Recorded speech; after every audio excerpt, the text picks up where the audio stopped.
In this video, we will discuss Gramsci's essay, The Formation of the Intellectuals. Gramsci says that the idea that intellectuals are a separate group, not tied to any specific class, is not true. Everyone has the potential to be an intellectual because we all have minds and can use them. However, not everyone serves the same social role as an intellectual. There are two main kinds of intellectuals, according to Gramsci. First is the traditional intellectuals, like professionals in fields such as literature or science. They have a certain prestige, but their status ultimately comes from past and present class relationships. Second, there are the organic intellectuals. These are people who play a key role in shaping the thoughts and goals of a specific social class. Their job may not always look like what we traditionally think of as intellectual work, but their function is crucial in guiding their class.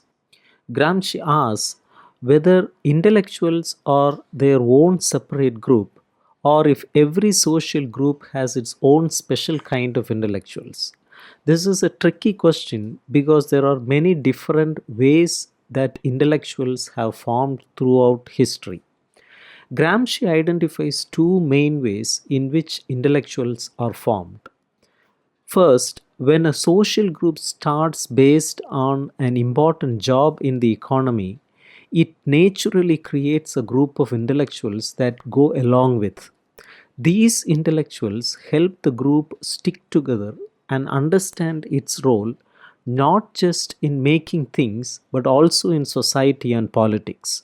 For example, when a business owner starts a company, he also brings in experts in areas like economics, culture, and law. The business owner himself is a kind of higher level intellectual because he needs to be good at organizing people and making important decisions not just in his specific field but also in related areas. Gramsci says that not every entrepreneur, but at least some of the most successful ones, need to be able to organize not just their own business but also understand and manage broader aspects of society, including things like public services and even the government. This is because they want to create conditions that benefit their own class and help it grow. If they do not have this ability themselves, they should be good at choosing the right people to handle these tasks. Gramsci also points out that the special kind of intellectuals that come along with a new class are usually experts in specific parts of what the class does. For example, even in the olden days, feudal lords were skilled in military matters. When they lost their exclusive control over this knowledge, it led to problems for feudalism. When it comes to peasants, even though they play a crucial role in production, they do not typically develop their own special group of intellectuals. Instead, other social groups often draw their intellectuals from the peasantry. Many traditional intellectuals also come from peasant backgrounds. In history, whenever a new social group emerges due to changes in the economic structure, they encounter existing categories of intellectuals. These intellectual categories seem to have a continuous presence throughout history, even amid significant political and social transformations. One of the most common categories of intellectuals is that of ecclesiastics. For a long period, they held a sort of exclusive control over important services like religious beliefs, philosophy, science, education, and various moral and other social functions. They were closely tied to the landed aristocracy and held similar legal status. Both groups shared ownership of land and benefited from certain state privileges linked to property. However, the dominance of ecclesiastics in the cultural and ideological sphere was not uncontested. There were struggles and limitations on their influence. As a result, over time, other intellectual categories began to emerge. This expansion of intellectual categories was supported and facilitated by the growing power of centralized monarchies, particularly during the period of absolutism. Traditional intellectuals, due to their shared identity and long standing role in society, view themselves as separate and independent from the dominant social group. This self perception has significant consequences in the realms of ideology and politics.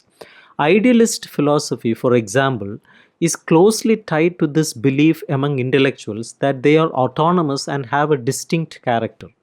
It is worth noting that while figures like the Pope and high ranking church leaders feel a stronger connection to their religious heritage than to specific political figures, this is not always the case for intellectuals like Gendele and Croce.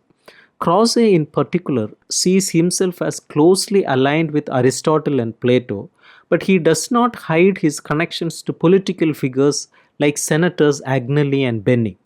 This duality is a key aspect of Croce's philosophical perspective.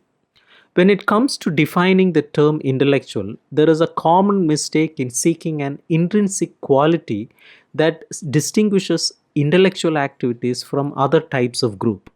Instead, it is more accurate to consider the overall system of relationships in which these activities and the intellectual groups embodying them exist within the broader social framework. For example, a worker is not defined solely by the physical or technical nature of his or her labor, but also by the specific conditions and social relations in which he or she carry out his or her work. Similarly, an entrepreneur, despite requiring some intellectual skills, is primarily defined by their role in society, determined by their position within the larger industrial framework. All people possess intellectual capabilities, but not everyone in society functions as an intellectual professionally. When we talk about intellectuals and non intellectuals, we are essentially referring to the primary focus of their specific professional roles, whether they primarily engage in intellectual thinking or physical labor. However, it is important to note that there are various degrees of intellectual involvement in different activities.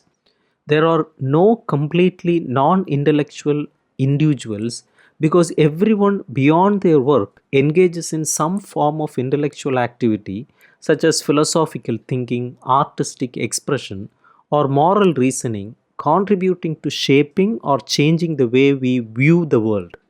Creating a new group of intellectuals involves critically examining the intellectual potential present in everyone to some extent, adjusting the balance between intellectual and physical efforts, and ensuring that physical work as part of practical activities that constantly innovate the physical and social world forms the basis for a fresh and comprehensive worldview.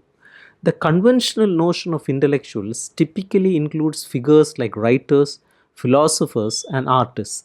This is why journalists, who often consider themselves as writers and intellectuals, also identify as intellectuals.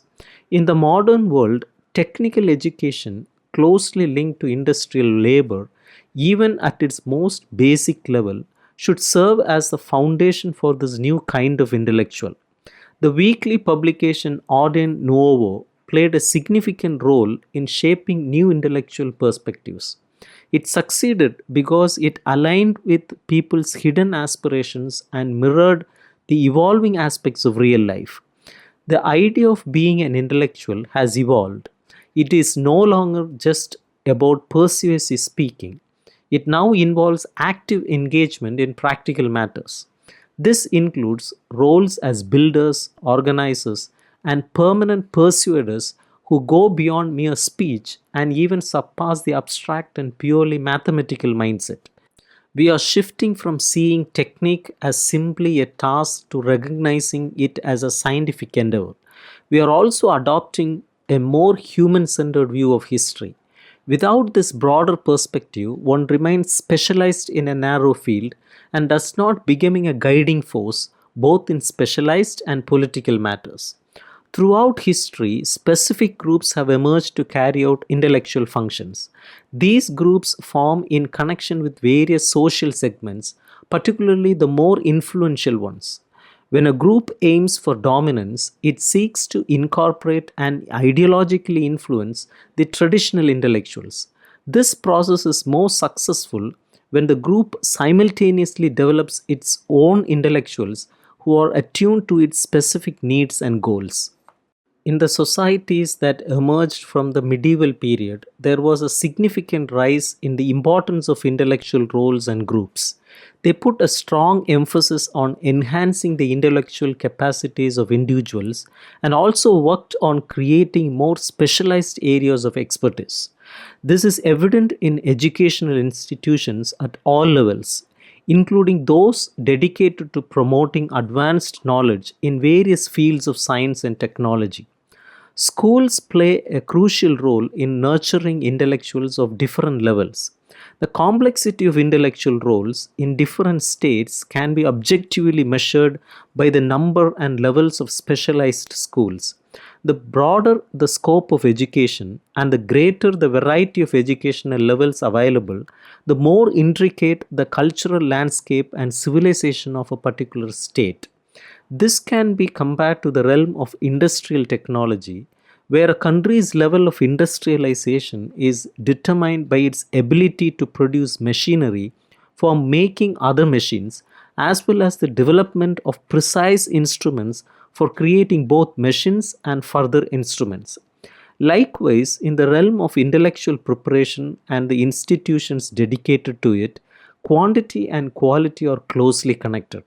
The most sophisticated technical and cultural specializations must be complemented by widespread primary education and a substantial focus on expanding middle grade education. While this approach aims to create a broad foundation for identifying and nurturing top intellectual talents, it also brings about certain challenges, such as the potential for significant unemployment issues among the middle intellectual class. This is a reality in many modern societies. In real life situations, the development of intellectual groups does not occur in the abstract realm of democracy, but rather aligns with specific historical processes. Certain social strata traditionally serve as the source of intellectuals, and these strata overlap with those that have historically focused on preserving society. This includes the smaller and middle class landowners as well as specific segments of the urban middle class.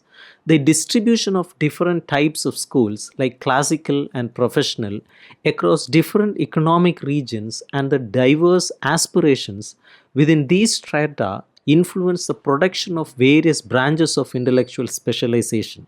For example, in Italy, the rural middle class tends to produce state officials and professionals, while the urban middle class tends to produce technicians for industry.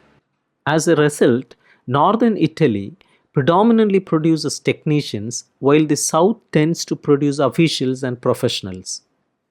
The connection between intellectuals and the world of production is not as direct as it is for the core social groups. It is influenced to varying degrees by the entire structure of society and the complex network of superstructures of which intellectuals serve as the functionaries. We should be able to evaluate the organic quality and the level of association with a core social group for various intellectual strata, establishing a hierarchy of their functions and the superstructures for the foundation upwards. Gramsci identifies two major superstructural levels: civil society, which encompasses private organizations, and political society or the state. These levels correspond to the roles of hegemony exerted by the dominant group across society and the function of direct domination or governance carried out through the state and legal authorities. The functions primarily involve organization and coordination. Intellectuals act as the representatives of the dominant group, fulfilling the subordinate roles of social influence and political governance.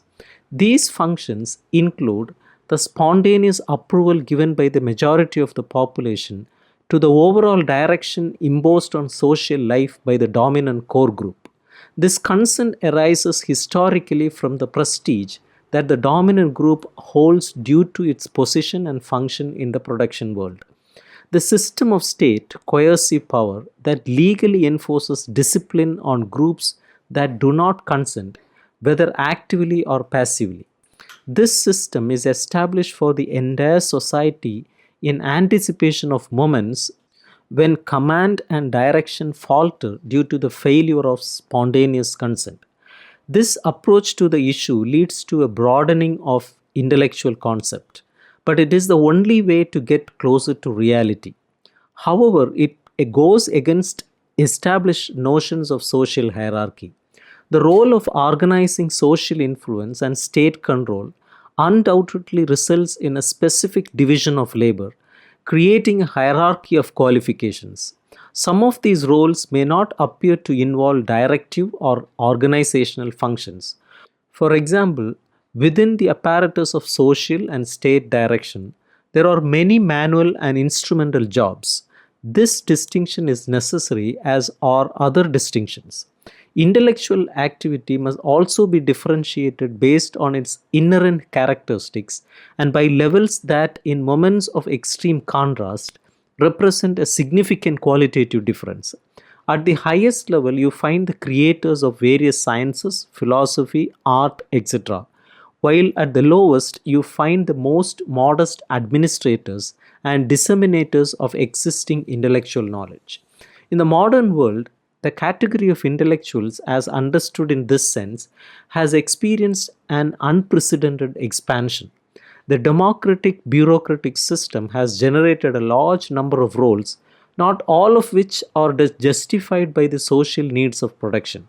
However, they are justified by the political requirements of the dominant core group. This aligns with Loria's idea of the unproductive worker. This concept could be partially justified when considering that these masses use their position to claim a substantial share of the national income. The formation of large groups has standardized individuals both psychologically and in terms of individual qualifications, leading to the same issues seen with other standardized groups: competition, necessitating the creation of professional defense organizations, unemployment, overproduction in schools, and emigration, and so on.